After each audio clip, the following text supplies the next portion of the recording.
অনির্বাচিতদের দিয়ে দীর্ঘ সময় দেশ চলতে পারে না বলে মন্তব্য করেছেন বিএনপি মহাসচিব মির্জা ফখরুল ইসলাম আলমগীর। বলেন, ফ্যাসিবাদী আমলারা এখনও দেশ চালানোয় সবচেয়ে অনিশ্চিত সময় পার করছে বাংলাদেশ। সুপ্রিম কোর্ট মিলনায়তনে একই অনুষ্ঠানে বিএনপি নেতা সালাউদ্দিন আহমেদ বলেছেন, বিচার বিভাগের স্বাধীনতা নিশ্চিত করার আগেই ফ্যাসিবাদের দোসর বিচারপতিদের অপসারণ করতে হবে। সাইফুল ইসলামের রিপোর্ট। সাবেক অ্যাটর্নি জেনারেল ও বিএনপি চেয়ারপারসনের উপদেষ্টা প্রয়াত এজে মোহাম্মদ আলীর প্রথম মৃত্যুবার্ষিকী উপলক্ষে সুপ্রিম কোর্ট মিলনায়তনে আলোচনা সভা ও দোয়া মাহফিলের আয়োজন করে জাতীয়তাবাদী আইনজীবী ফোরাম। এতে বক্তারা তার কর্মময় জীবনের নানা দিক তুলে ধরেন। আমি যখন এইবারে জয়েন করেছি তখন থেকে আমার খুব ভালো সময়। এ সময় বিচার বিভাগের স্বাধীনতা নিশ্চিন্তে ফ্যাসিবাদের দোসর বিচারকদের হাইকোর্ট থেকে অপসারণের দাবি জানান বিএনপির স্থায়ী কমিটির সদস্য সালাউদ্দিন আহমেদ। যে তালিকাটা আমাদের কাছে আছে তাতে 30 জনের মতো ফ্যাসিস্টদের দোসর এখনো বসে আছে, যারা অনেকেই ছাত্রলীগের প্রেসিডেন্ট সেক্রেটারি ছিল এবং যারা প্রত্যক্ষভাবে জাজমেন্টের মধ্য দিয়ে হাইকোর্টে এই ফ্যাসিস্ট আওয়ামী সরকারের কর্মসূচি বাস্তবায়ন করেছে।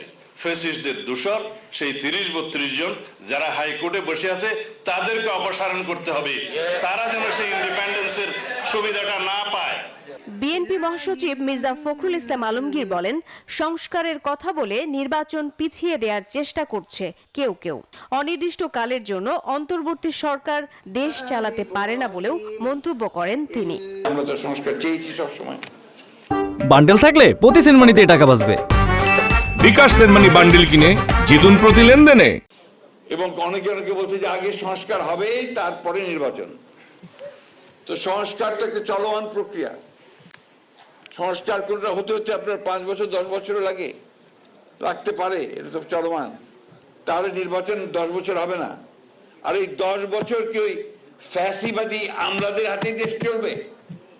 এখন তো আমরা ফ্যাসিবাদী আমলাদের দ্বারাই পরিচালিত হচ্ছি। সেক্রেটারিয়েটে আমলারা 90% আপনার ফ্যাসিবাদের দোসর। এদিকে নয়াপল্টনে দলের কেন্দ্রীয় কার্যালয়ে সংবাদ সম্মেলনে বিএনপির সিনিয়র যুগ্ম মহাসচিব রুহুল কবির রিজভী জানান, চলতি মাসের 15 তারিখ থেকে নতুন সদস্য সংগ্রহ করবে বিএনপি।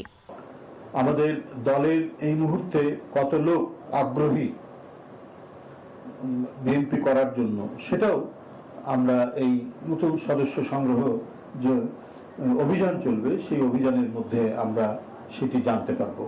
আপনারা জানেন যে জাতীয়তাবাদী শক্তির প্রতি মানুষের যে আশা আকাঙ্ক্ষা অত্যন্ত বেশি।